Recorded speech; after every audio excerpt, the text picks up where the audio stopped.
안녕하세요. 책사랑 오스컨입니다. 신인간혁명 제10권 348페이지부터입니다. 저자는 이케다 이사쿠, 펴낸 곳은 화강신문사입니다. 야마토 신이시는 하와이 방문을 협의하는 자리에서 이렇게 제안했다. 이번 방문은 각부 대표를 포함하여 100명 정도가 함께 가면 어떨까요? 지도자로서 세계를 알아두는 것은 중요합니다. 미래의 광선 유포를 위해 해외 교류에 물꼬를 트고 싶군요. 이 제안을 받고 본부는 검토를 거듭한 끝에 각부 대표 120여 명과 승려 10수명이 교류단으로 하와이를 방문하게 되었다. 13일 오후 10시 보이사장 이즈미다 히로시를 단장으로 한 교류단 제1진 약 130명이 하네다를 출발하여 현지 시간 13일 오전 9시가 조금 지났을 무렵 호놀룰루에 도착했다. 공항에는 마중 나온 수십 명의 현지 멤버뿐만 아니라 현지의 신문기자와 카메라맨들이 대기하고 있었다. 이즈미다가 로비의 모습을 나타내자 기자들의 인터뷰가 시작되었다. 교류단의 방문 목적이나 학회 역사, 학회와 공명당의 관계 등 쉴 틈 없이 질문 공세를 퍼부었다. 하와이에서도 매스컴은 학회에 많은 관심을 보이는 것 같았다. 13일 오후 5시부터는 호놀룰루 시내에 있는 초등학교를 빌려 출장 수계를 실시해 264명의 새로운 멤버가 수계를 받았다. 이어서 저녁에는 17개조로 나뉘어 교류자담회에 참석했다. 환희찬 자담회가 열리고 있을 무렵 제2진으로 신이치가 이사장 주조 기요시 등과 함께 호놀루루 공항에 도착했다. 그리고 현지 시간 14일 오전 10시 반부터 성대하게 개관식이 거행되었다. 이날은 아침부터 시원스레 펼쳐진 푸른 하늘에는 구름 한 점 없었다. 맑게 갠 하늘, 푸른 하늘, 선명한 푸른 숲, 해간 개간을 축복하기라도 하듯 햇빛에 감싸여 모든 것이 아름답게 빛나고 있었다. 대단히 축하합니다. 시이치가 모습을 나타내며 이렇게 말하자 큰 박수 소리와 함께 장례를 메운 멤버의 얼굴에는 환희에 찬 웃음꽃이 만발했다. 바로 근행이 시작되었다. 모두의 근행 소리는 경쾌하고 기세 있었다. 독경 상제가 끝난 다음 하와이에 파견되어 개관식을 준비해온 미네 다다요시가 해관 구입에서 개관에 이르기까지의 경과를 보고했다. 이어 미국 본부장인 마사키 나가야스, 여자부 기획부장인 후지야 유미에가 인사를 했다. 후지야는 감격한 얼굴로 말하기 시작했다. 야마토 선생님은 일본에서 하와이로 향하는 비행기 속에서도 하와이 여자부를 걱정하셨다고 동행한 분에게서 전해 들었습니다. 그리고 태평양 위에서 저희 여자부를 위해 묘법의 하늘에 춤추는 아가씨들은 강하게 기계 높게 행복을 품고라는 와카를 읊어주셨습니다. 하와이에는 이 무렵 약 1,000세대의 멤버가 있었지만 여자부는 60, 70명에 불과했다. 부원이 적은 탓으로 활발하지 못했으며 언제나 침체되어 보였다. 신씨는 그 말을 듣고 어떻게든 여자부에게 힘과 희망을 불어넣어 주고 싶다는 마음에 비행기 안에서 와카를 지었던 것이다. 신이치의 와카를 소개한 후지야 유미야는 이렇게 호소했다. 하와이 여자부는 선생님께 용기를 받았습니다. 적은 수입니다만 오늘부터 한 사람 한 사람이 커다란 꽃송이처럼 빛을 발해가겠습니다. 꽃은 사람들에게 희망을 주고 편안함을 줍니다. 꽃이 있는 곳에는 사람이 모여듭니다. 장가의 꽃은 저희들이 매력 있는 여성으로 성장했을 때 비로소 많은 젊은 여성의 마음을 사로잡아 촉발시킬 수 있습니다. 그리고 꽃이 아름답게 피어 있는 것은 대시의 뿌리를 내려 양분을 계속 흡수하고 있기 때문입니다. 인간에게도 성장을 위한 양분이 필요합니다. 그것이 바로 삶의 근본이 되는 철학이고 신심입니다. 표면적인 화려함이나 순간의 기쁨에 현혹되어 자신을 향상시키는 일을 잊어버리고 뿌리 없는 풀과 같은 삶을 살아간다면 자신을 빛내가는 것도 진정한 행복도 잡을 수 없습니다. 우리 여자분은 신심의 대시에 깊고 강하게 확실히 뿌리를 내려 희망의 꽃을, 행복의 꽃을 멋지게 피워갑시다. 부이사장과 이사장의 인사에 이어 드디어 야마모토 신씨가 이야기할 차례가 되었다. 신씨는 우선 하와이에 해관을 건설한 의의부터 말하기 시작했다. 지금 세계에는 베트남 전쟁과 같은 어두운 뉴스가 넘치고 있습니다. 이곳 하와이는 5년여 전에 세계 광선유포의 첫 발을 새긴 추억의 땅입니다.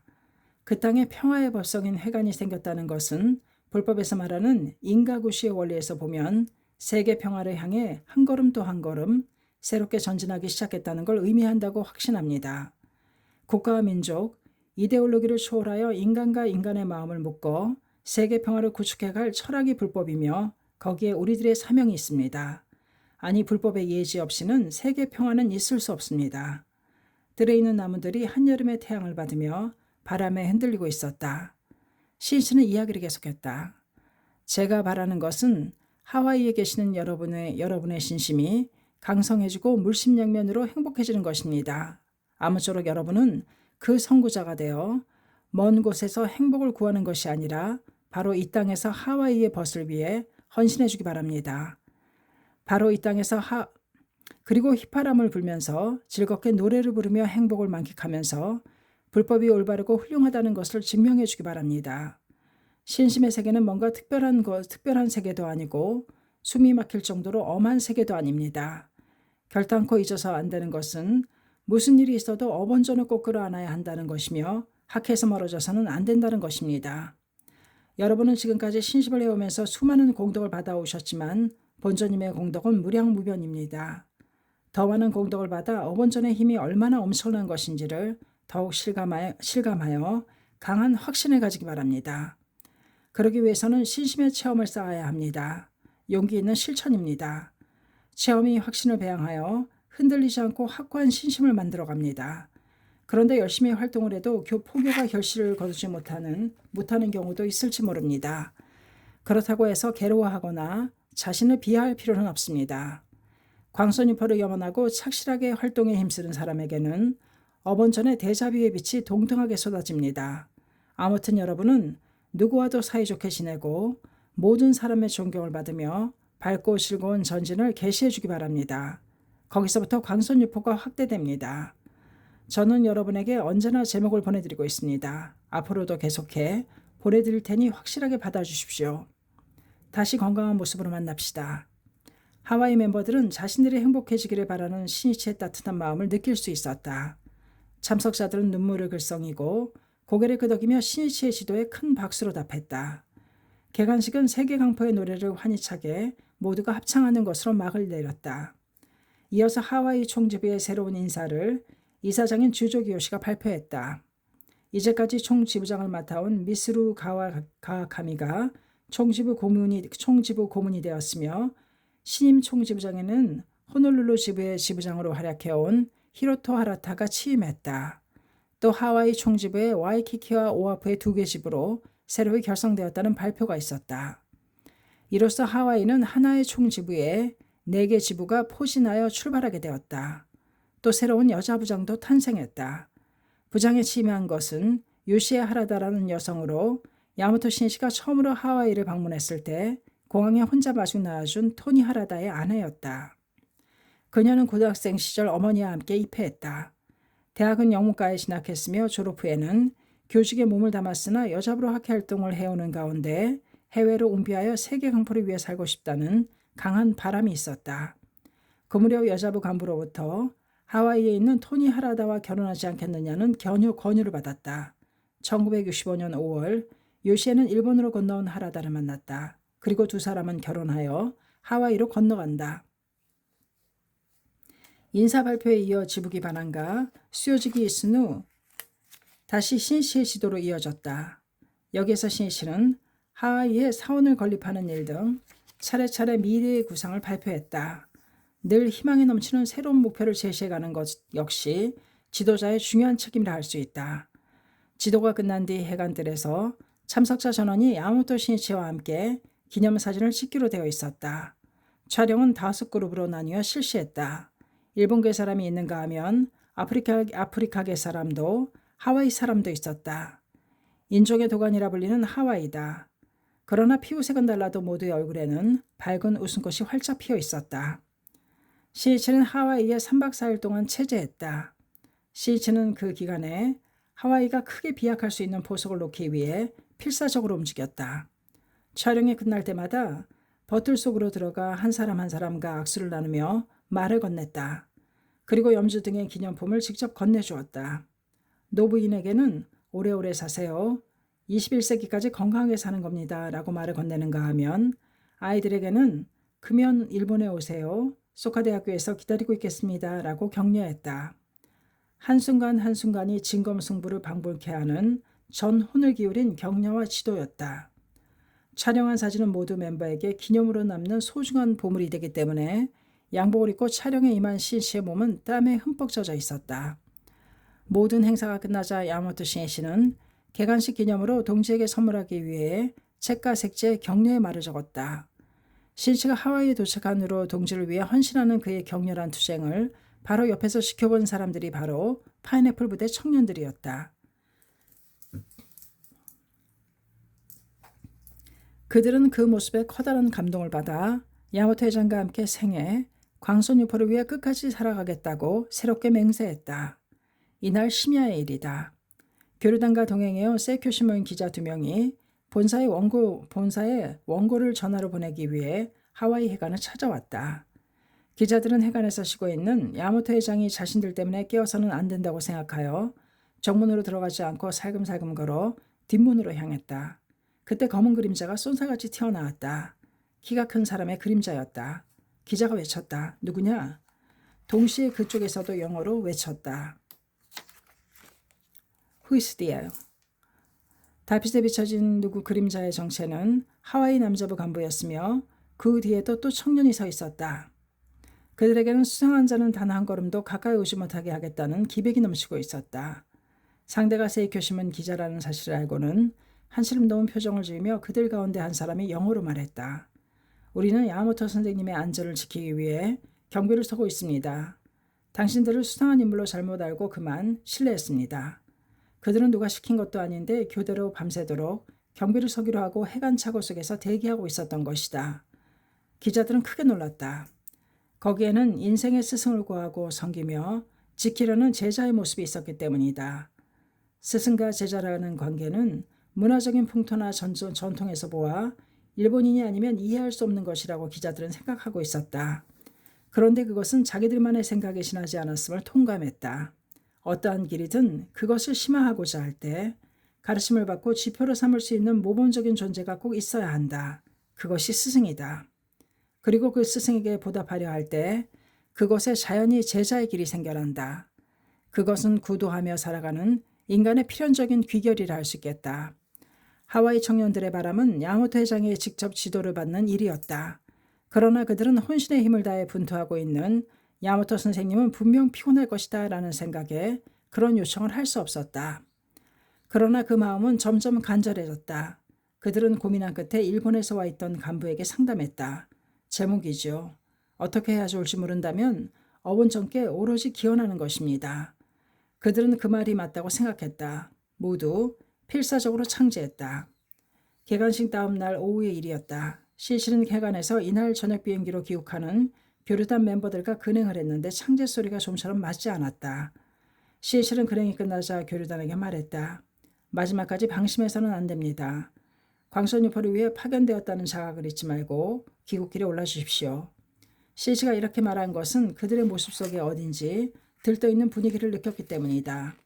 또 전날 저녁에 교류단의 부인부 간부에게 하와이의 감성을 묻자 이런 대답이 나온 것이 마음에 걸렸다. 즐거운 추억을 만들었습니다. 모두 해외여행이 처음인 탓인지 비행기를 탈 때부터 흥분한 상태였습니다. 기내에서 술을 깨 드시고 새빨간 얼굴로 비틀거리며 화장실에 가는 승려도 있어 모두 걱정할 정도였습니다.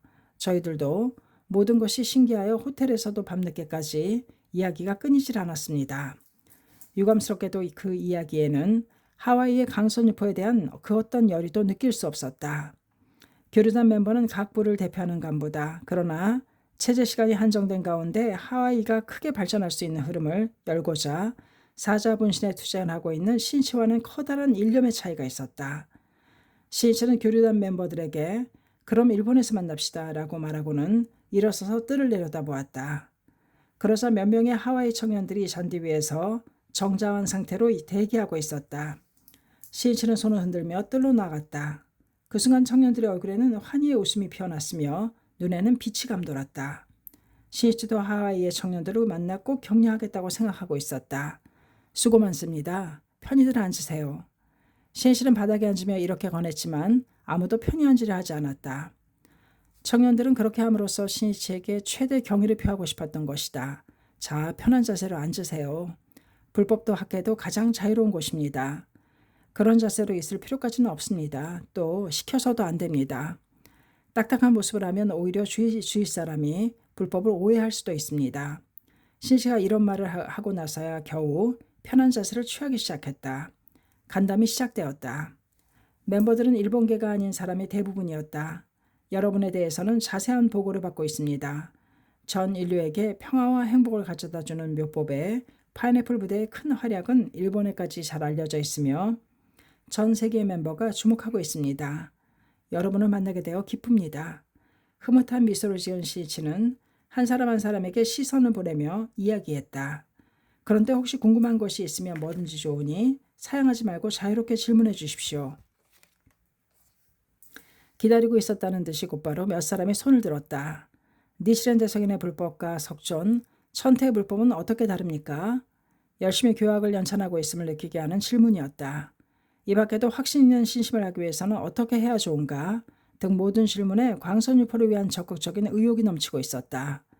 그런 그들의 모습을 보면서 신이치는 기쁨과 기대에 가슴을 두근거리며 질문 하나하나에 전 생명을 쏟는 심정으로 대답했다. 청년들도 진지함 그 자체였다. 한마디도 놓치지 않겠다는 듯 눈동자를 반짝이며 귀를 기울이고 있었다. 신이치는 하와이의 후계 청년들이 늠름하게 성장하고 있는 모습이 한없이 기뻤다. 여러분의 힘으로 하와이의 광선유포의 모범을 만들어 주십시오. 서로 존경하고 신뢰하며 모두가 행복을 만끽하며 생기발랄하게 평화로운 사회 건설을 위해 살아가는 인간 조직을 만들어가는 것이 세계 강포에 성구를 달리는 하와이의 사명입니다. 여러분의 건투를 기대하겠습니다. 건강하십시오. 혼신의 힘을 쏟는 신이치의 시도에 청년들은 마음을 정했다. 눈물을 글썽이며 주먹을 불끈 쥐고 분개할 것을 맹세하는 하와이의 젊은 사자들에게 갈채를 보내는 듯 나뭇잎들이 바람에 흔들리고 있었다. 하와이의 청년들을 둘러싸듯 귀국 예정인 교류단 멤버들도 야마토 신이치의 이야기를 듣고 있었다. 신이치는 교류단을 보고 엄한 표정으로 말했다. 하와이의 청년들은 진지합니다. 이 진지함이 중요합니다. 광선유포는 장마와의 싸움이기 때문에 대충 놀면서 한다는 마음이거나 방심한다면 마에 지고 맙니다. 이것을 절대 잊어서는 안 됩니다. 그러나 교류단 중에서 이러한 신이치의 지도를 지금의 자신에게 한 지도라고 받아들인 멤버는 거의 없었다. 이윽고 해관을 뒤로한 교류단은 공항으로 향했다. 저녁 무렵 신이치는 주조 기요시를 비롯한 동행 간부와 그리고 하와이 대표들과 함께 공항 근처로 차를 몰았다. 교류단의 전세 비행기를 전송하기 위해서였다. 신이치는 차에서 내려 공항을 바라보았다. 하늘은 저녁 노을에 물들어가고 있었다. 여객기뿐만 아니라 수송기 등 다양한 비행기가 공항을 잇따라 이륙하고 있었다. 하늘을 올려다보며 신이치가 중얼거리고 있었다. 교류단이 탄 비행기는 어떤 것일까? 선생님, 저 같습니다. 저 마크의 항공사 비행기니까요.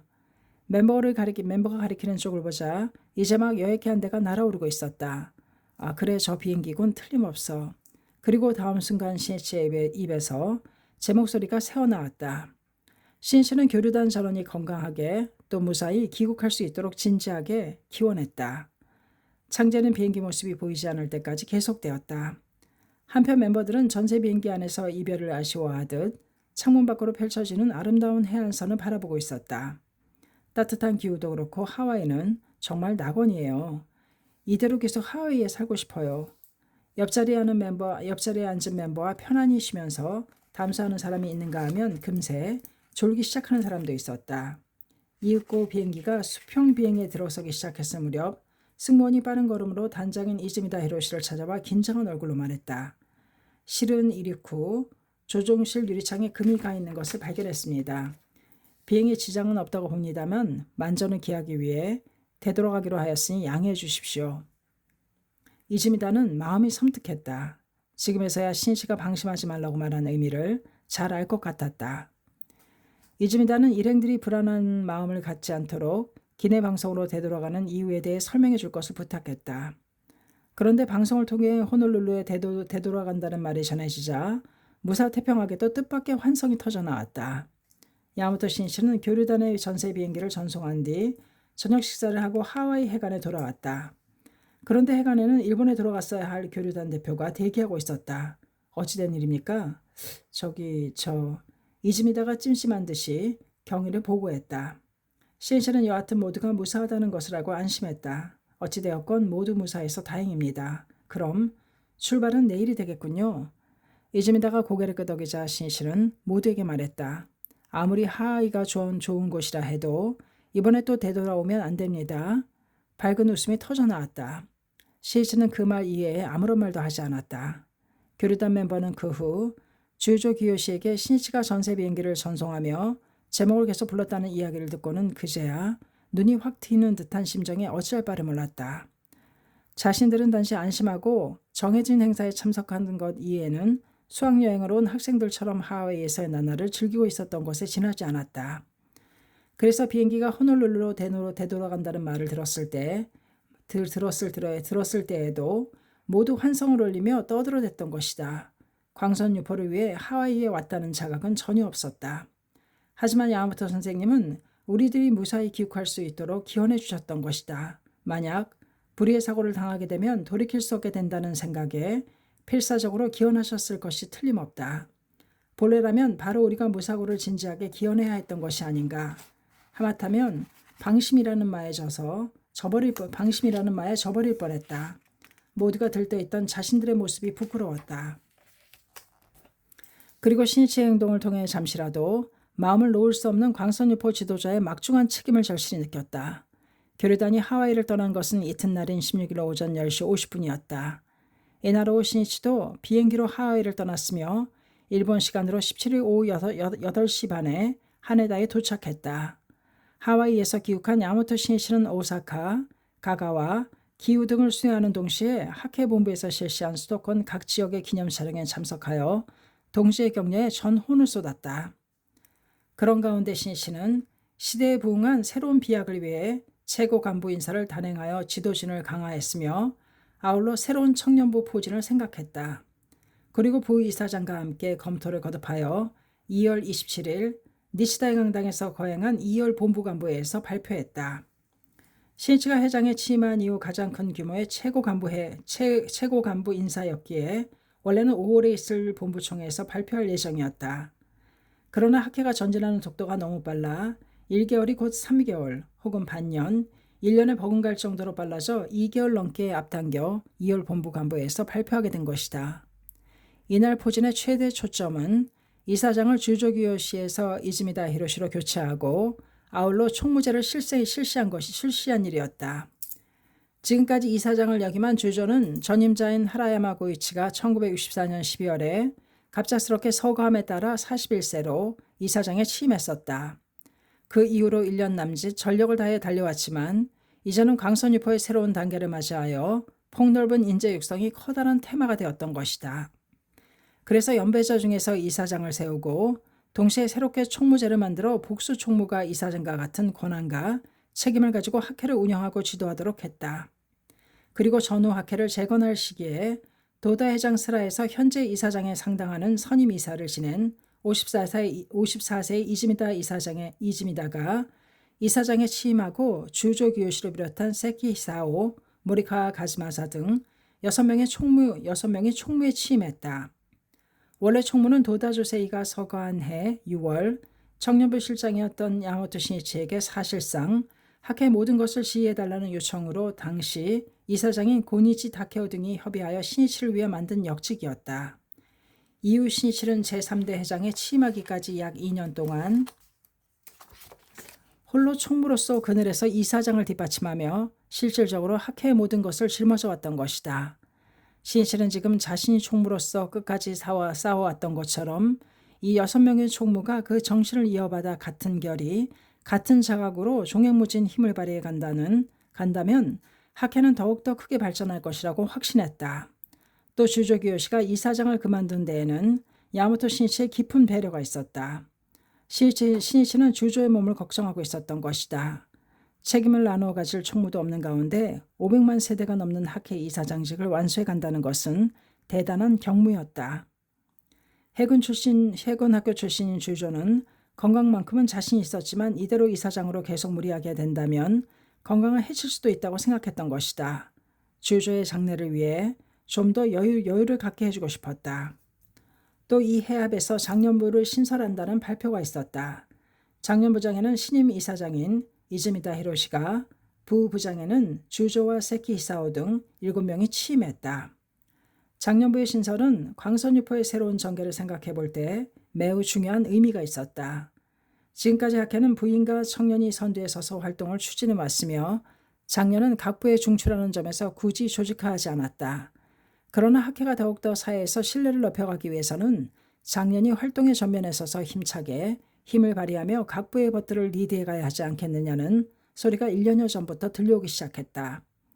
신실은 숙고한 끝에 장년이 일어설 때가 왔음을 느끼고 장년부를 결성하기로 용단을 내렸다. 한편 장년부에서도 각부의 부장이 바뀌었다. 먼저 청년부장이었던 아키즈카 에이스케가 청년부 고문이 되고 일찍이 남자부장을 지낸 다니다 쇼이치가 청년부장에 취임했다. 더욱이 남자부장에는 이시가와 겐시로를 대신하여 학생부장이었던 와타리 고로가 취임하고 학생부장에는 남자부의 중액 가운데 한 사람인 다테마스 아키히로가 임명되었다. 여자부장에는 와타리 미치오의 뒤를 이어 기획부장이었던 후지야 유미에가 취임했다. 청년부는 이 밖에 부청년장제, 부남자부장제, 부여자부장제를 설치하여 폭넓게 인재를 등용하는 중층적인 포진으로 출발하였다. 학생부장이 된 다테마스 아키히로는 눈썹이 짙고 의욕이 넘치는 34세의 청년이었다. 다테마스는 부친의 사업이 힘들어지자 대학을 중퇴했다. 집은 조부의 대까지 3대를 이어오는 의사 집안이었으며 그도 의사를 목표로 면하게 힘쓰고 있던 때였다. 대학을 휴학하고 우선은 임시 직공으로 일하거나 아이스바를 판매하고 밤에는 가정교사로 고생을 마다 않고 일했지만 부친의 사업 부채는 늘어만 갔다. 결국 다테마스는 애끓는 심정으로 학업을 단념할 수밖에 없었다. 그 무렵 외숙모에게서 학회에 관한 이야기를 들었다. 외숙모는 이전에 결핵으로 고생했었는데 신심을 시작하여 병을 극복하는 체험을 했다. 그 외숙모가 꼭 읽어보라며 열심히 권해준 것이 도다 조세이가 쓴 생명론이었다. 다테마스는 의사인 조부를 암으로 잃었다. 의사였던 조부가 의학 전문가이면서도 자신의 생명에 대해서는 무력했다는 사실을 생각하니 다테마스는 생명이라는 것을 이해할 수 없었다. 생명이란 무엇인지 알고 싶다. 다테마스는 대학을 중퇴하고 사회인이 되어 열심히 일하는 가운데 철학서를 탐독했다. 그러나 자신의 물음을 시원하게 풀어주는 철학은 만날 수 없었다. 그런데 도다의 생명론은 3세의 생명으로 시작하여 생명의 인가의 이법, 궁금하게 여기고 있던 것을 정말 알기 쉽게 설명하고 있었다. 이 논문이 다테마스의 인생을 바꾸었다. 그는 감동하여 1954년 스스로 입회했다. 입회할 3개월 정도 지났을 무렵 도쿄대학교 법학영 연구회에서 열린 도다의 강의에 다테마스도 참석할 수 있었다. 강의 자체는 충분히 이해할 수 없었으나 도다의 강한 확신을 접한 다테마스는 신심에 자신의 인생을 걸겠다고 굳게 결의했다. 그 후 다테마스는 폐병을 앓았지만 신심을 근본으로 극복하고 요코하마, 요코스카 방면의 남자부 리더로서 활약하게 된다. 다테마스는 근면했으며 언제나 책에서 손을 떼지 않을 만큼 향학심에 불타고 있었다. 또 없는 시간을 쪼개어 세이쿄 신문을 비롯한 기간지에 경제, 문학, 정치 문제 등에 관해 의욕적으로 원고를 집필하여 커다란 공간과 높은 평가를 얻고 있었다. 게다가 후배에게는 꼼꼼하게 배려하고 잘 보살펴주는 청년부 간부였으며 개인 지도를 위해 시간을 쪼개어 격려하러 돌아다니는 것으로 정평이 나 있었다. 야마토 신실은 그를 계속 지켜봐왔다. 다테마스는 대학은 졸업하지 않았으나 향학심은 남보다 배로 강했으며 노고를 거듭하는 학회 활동을 통해 인격을 연마해왔다. 학회라는 교실 없는 종합대학에서 배우고 힘을 키워온 청년이었다. 그런 다테마스라면 차세대의 지도자가 될 학생부 육성을 위해 좋은 형이 되어 유감없이 힘을 발휘해 갈 수 있을 것이라고 생각했다. 또 여자부장이 된 후지야 유미에는 쾌활한 성격의 소유자로 활동력이 있는 여성이었다. 기혼으로 한 아이의 엄마이기도 한 후지야의 결혼 전의 성은 가가였다. 입회한 것은 중학교 3학년 때였다. 학교의 사회과 수업에서 종교가 사회에 미친 영향이라는 연구 발표를 하게 된 유미애는 도서관에서 책을 조사해 보았지만 참고가 될 자료를 찾지 못했다. 그래서 사원 등을 돌아다니며 이야기를 듣기로 하고 집 근처에 기자 모신을 모신 절을 찾았다. 주지는 부재 중이었다. 대신에 맞이한 주지의 아내는 유미애의 질문에 곤혹스러워하며 말했다. 그런 질문이라면 기자 모신으로는 민중을 구할 수 없다며 자주 이곳을 찾아와 의론하는 청년이 있는데 그 사람에게 물어보면 어떨까? 그 사람이면 자세히 알려줄 거야. 유미애는 그 청년의 주소를 받아 집을 방문했지만 외출 중이었다. 네 번째 방문했을 때 청년을 만날 수 있었다. 청년의 이름은 아리무라 다케시라고 했다. 이 아리무라는 나중에 음악대장으로 활약하게 된다. 안내를 받아 방으로 들어서자 청년이 몇 명 모여 있었다. 그 청년들 속에 있던 아무라는 결핵으로 야이고 창백한 얼굴에 안경을 낀 대학생에게 종교야말로 인간이 살아가는 데 가장 중요한 근본이라는 것을 차근차근 이야기하고 있었다. 또 종교에는 정사가 있고 창각해야말로 사람들을 행복하게 만들 수 있는 유일한 종교라고 호소했다. 아리무라의 이야기는 논리정연했으며 설득력이 있었다. 아리무라는 대학생에게 말했다. 이 신심을 하면 그 병도 고칠 수 있을 뿐 아니라 반드시 소원을 이룰 수 있다. 자네도 이 신심을 해보지 않겠는가? 그러나 대학생은 눈을 치뜨고 아리무라의 얼굴을 쳐다볼 뿐 신심을 하겠다는 말을 하지 않았다. 하면 좋을 텐데 하고 유미애는 생각했지만 대학생은 완고했다. 집에 돌아온 유미애는 아버지에게 학회에 관한 이야기를 해보았지만 다짜고짜 말도 못하게 했다. 그러나 유미애는 청년들의 진지하고 성실한 태도와 소원은 이루어진다고 단언하는 그 확신에 찬 말에 마음이 움직여 어떻게든 신심을 하고 싶었다. 유미애는 아리무라에게 자기 집에 와서 아버지에게 불법 이야기를 해달라고 부탁했다. 아리무라는 기꺼이 방문해 주었다. 열심히 말하는 그의 호소에 아버지도 마침내 입회할 결의를 굳히고 유미애와 함께 신심을 시작하게 되었다. 그리고 나서 얼마 후 폐병을 앓고 있던 그 대학생도 신심을 시작했다. 그 대학생이 바로 아키즈키 에이스케였다. 고등학교를 졸업한 후지야 유미애는 도쿄 시내에 있는 은행에 근무했다. 그 은행은 야간에도 영업을 하는 것으로 알려져 있었으며 출납계로 옮긴 뒤에는 일주일 걸러 야간 근무를 해야만 했기에 생각처럼 학회 활동에 참가할 수 없었다. 입회한 이후로 신심제일로 열심히 도전해온 유미애에게는 그 점이 무엇보다도 괴로웠다. 근무 형편상 교학본이 되기 위한 강의에는 출석할 수 없었다. 함께 활동했던 동지가 차례차례 교학부원이 되었다. 자기만이 뒤처지고 있는 것 같아 쓸쓸하기도 했지만 초조한 마음도 들었다. 그러나 사관을 법화경이라고 생각하시라 어서 1295쪽 어서를 몇 번이고 배독하며 직장에서 승리하는 사람이 될 것을 목표로 일에 열중했다. 또 언젠가 반드시 학회활동을 마음껏 할 수 있게 해주세요라고 진지하게 기원했다. 2년 뒤 소원은 이루어져 주간에만 근무하게 되었다. 그 직후에 실시된 교학시험에서는 조사를 뛰어넘어 일약 강사가 되었다. 또 도다 조세이가 서관해인 1958년 5월 3일의 본부총회에서 유미애는 여자부 지부 책임자의 사명을 받았다. 21세로 전국에서 최연소였다. 당시의 지부는 규모가 커서 유미의 책임을 맡은 여자 부원은 1,400명가량이었다. 게다가 거주지는 도호쿠에서 시코쿠까지 퍼져 있었다. 청년부 실장이었던 야마모토 신이씨는 아직 소녀티가 남아있는 나이 어린 유미애가 큰 조직의 리더로서 어디까지 활약할 수 있을지 고심했다. 신이씨는 곧 격려의 편지를 보냈다. 취임을 진심으로 축하합니다. 지용의 보사를 이끄는 젊은 기수로서 밝고 강하게 씩씩한 지위를 믿는 사람은 늘 승리합니다. 한결같이 신심을 근본으로 하는 최대 조직을 구축해 갈 것을 기원합니다. 신이치 편지의 유미애는 최고의 조직을 만들고자 결의를 새롭게 다졌다.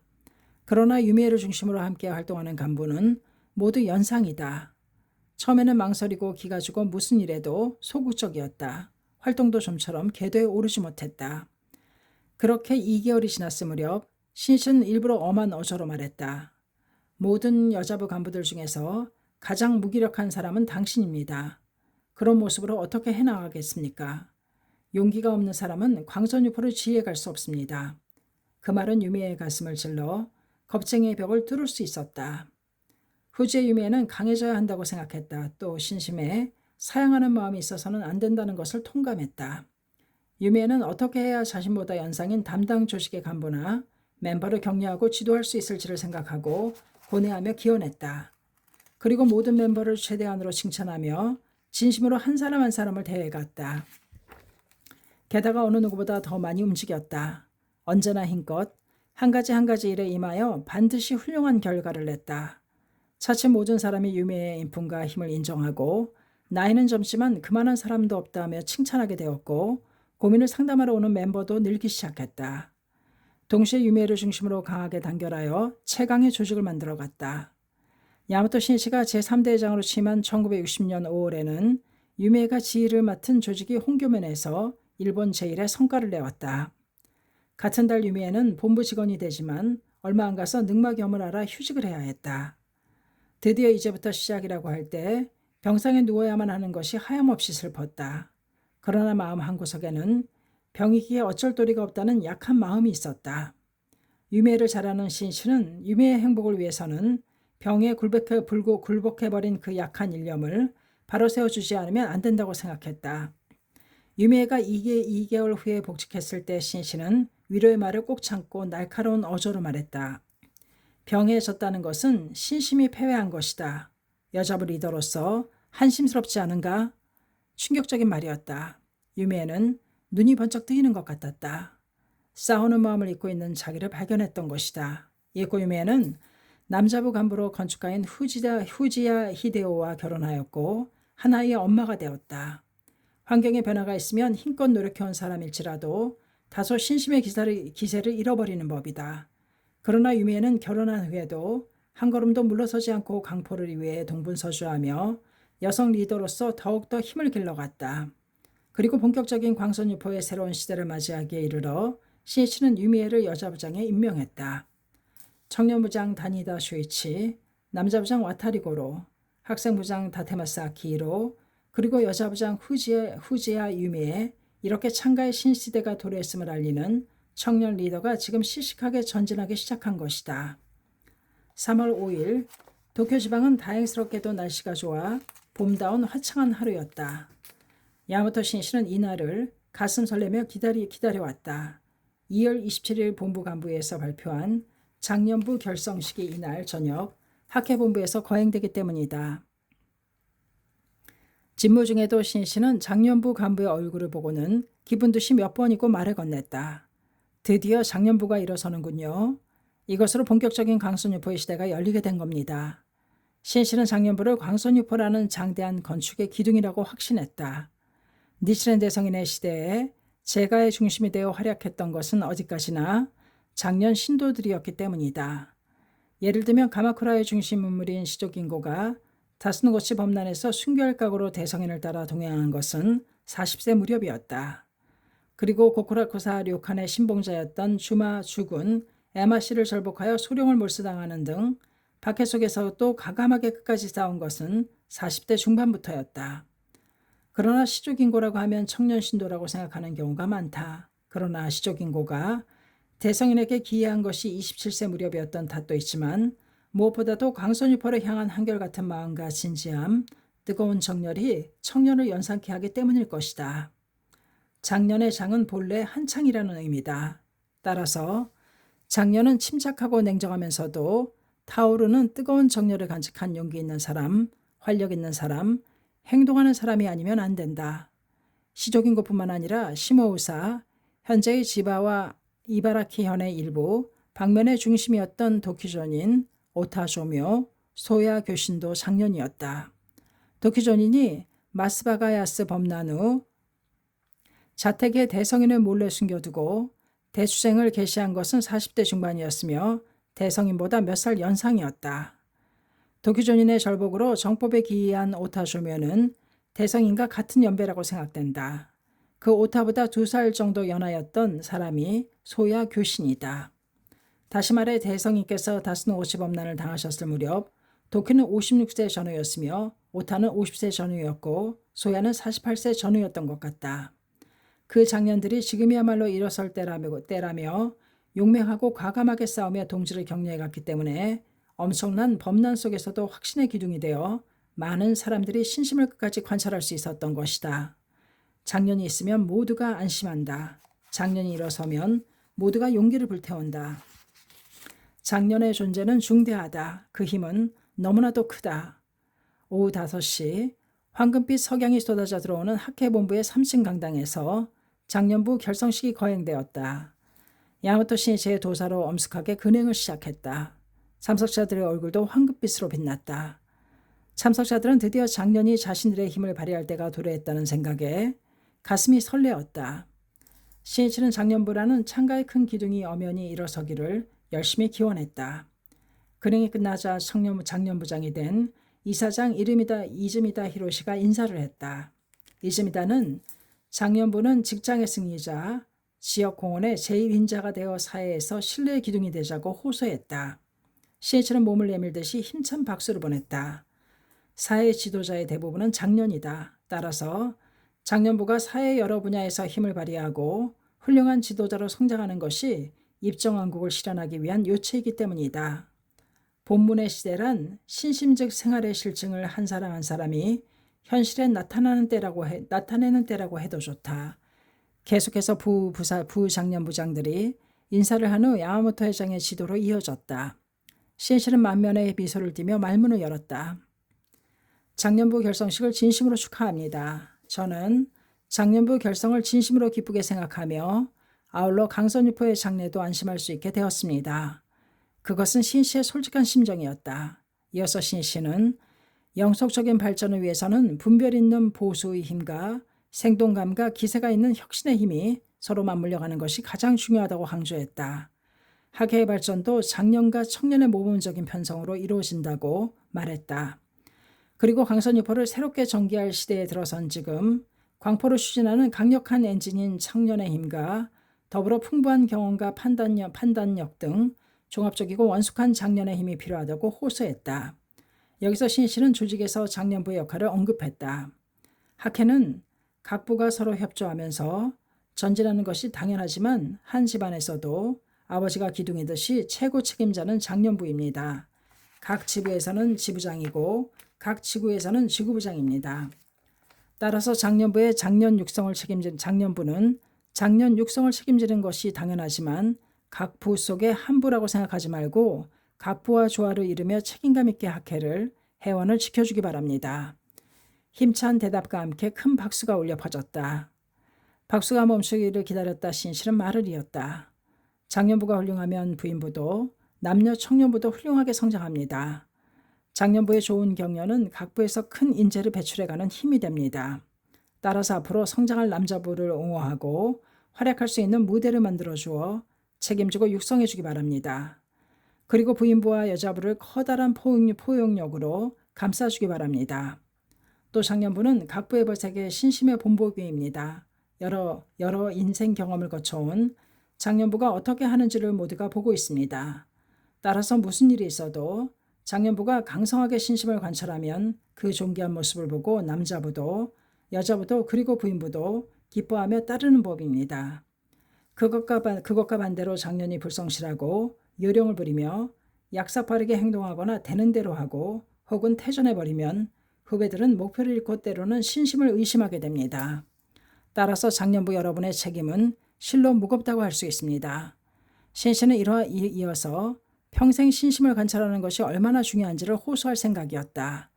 청년 시절에는 열심히 활동에 힘쓰고 광순유포에 끝까지 살아갈 것을 서로 맹세했어도 장년이 되면 정열을 잃어버리는 사람이 적지 않기 때문이다. 그 이유는 다양할 것이다. 직장에서 중책을 맡는 등 일이 바빠서 그렇게 된 경우도 있다. 몸 상태가 나빠지거나 체력이 떨어지는 것이 원인인 경우도 있다. 또는 지금까지 열심히 해왔으니까 조금 쉬어도 괜찮다는 생각에 신심을 후퇴하고 마는 사람도 있다. 물론 인생에는 일을 최우선으로 해야 할 때도 있다. 건강이 나빠진 경우에는 휴양도 필요할 것이다. 그러나 생애 그 자체가 불도수행이다. 어떤 상황에 처할지라도 신심의 후퇴가 있어서는 안 된다. 조금이라도 물러서는 마음이 있으면 몸은 가까이 있는 듯해도 마음이 멀어진 모습이라 할 수 있다. 대성이는 월월 1일 강성의 지시라 조금이라도 해이한 마음이 있다면 마가 틈탈 것이다. 어서 1190쪽 설하셨다. 털끝만큼이라도 후퇴하는 일념, 나태한 마음, 겁먹는 마음이 있으면 거기에 마가 틈타 신심을 비뚤어지게 하여 행복의 토대를 파괴한다. 야마토 신시는 모든 장년부가 일생선불의 길을, 인간혁명의 길을, 3세에 걸친 영광과 승리의 길을 끝까지 걸어가게끔 하고 싶었다. 퇴전은 자기 자신을 배신하는 일이다. 신시는 일찍이 학회에 얹으면서 도다조세이와 학회를 비방하고 중상모략한 반역자들이 최후에는 비참하게 이를 데 없는 모습으로 전락한 사실을 말하고 생애 끝까지 신심을 관철해가는 것이 얼마나 중요한지 이야기했다. 그 소리의 울림에는 단 한 사람도 낙오하게 하지 않겠다는 강한 마음이 흘러넘쳤다. 불법의 엄함과 인가의 이법으로부터 어느 누구도 도망칠 수 없습니다. 그렇기 때문에 비록 아무리 비판받고 매도당해도 어본전과 학회를 의심하지 않고 대명익을 확신하며 생애 신심을 관철해 철저하게 해나가는 것입니다. 대성이는 법화경을 인용하시어 강성하게 신심을 관철하면 현세 안온, 후생 선처, 현세의 안온하고 후세의 좋은 곳에 태어난다라고 명확히 말씀하셨습니다. 어본불의 말씀에는 거짓이 없습니다. 여기서 신이치의 목소리에 더욱 힘이 들어갔다. 장년부 여러분은 지금부터가 인생의 총마무리를 할 때입니다. 장년에게는 힘이 있습니다. 그것을 모두 광선유포를 위해 살려나가는 것입니다. 대성이는 이왕이면 어떠한 일이 있더라도 법화경을 위하여 목숨을 버리시라. 이슬을 대에다 넣고 먼지를 대지에 묻는다고 생각하시라 라고 말씀하셨습니다. 죽음은 확실합니다. 그렇다면 그 목숨을 생명의 영원한 대법인 법화경을 위해 버려라. 다시 말해 광선유포를 위해 사용하라고 대성에는 말씀하셨습니다. 그것이 곧 이슬을 대에 넣고 먼지를 대지에 묻듯이 자신이 스스로 묘법이라는 대우주의 생명에 융합하여 영원한 생명을 살려가는 것이 되기 때문입니다. 인생은 빠릅니다. 게다가 건강하게 움직일 수 있는 시절은 한정되어 있습니다. 작년이 되면 인생은 눈 깜짝할 사이에 지나갑니다. 그 작년이 지금 일어서지 않고 언제 일어서렵니까? 지금 싸우지 않고 언제 싸울 겁니까? 도대체 몇십 년 후에 일어서려고 하는 것입니까? 그때는 어떻게 될지 모르지 않습니까? 지금이 황금 같은 때입니다. 목숨은 한정되어 있습니다. 후회할 일을 하지 않기 위해서 저는 이렇게 말하는 것입니다. 신이치의 목소리는 사자우와도 같이 장년부들의 가슴속 깊이 울려 퍼졌다. 참석자 전원은 모든 것을 받아들이겠다는 진지한 얼굴로 야마토 신이치의 지도에 귀를 기울였다. 마키구치 선생님이 신심을 시작하신 때도 57세입니다.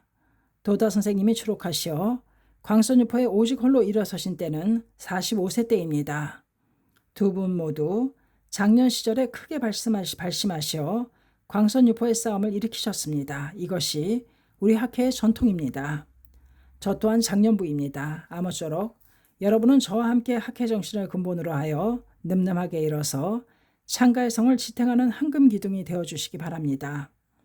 참석자들은 홍조 띈 얼굴로 듣고 있었다. 광선유포의 투사인 참가자들의 얼굴은 빛나고 있었다. 끝으로 신씨는 의지할 곳은 여러분입니다.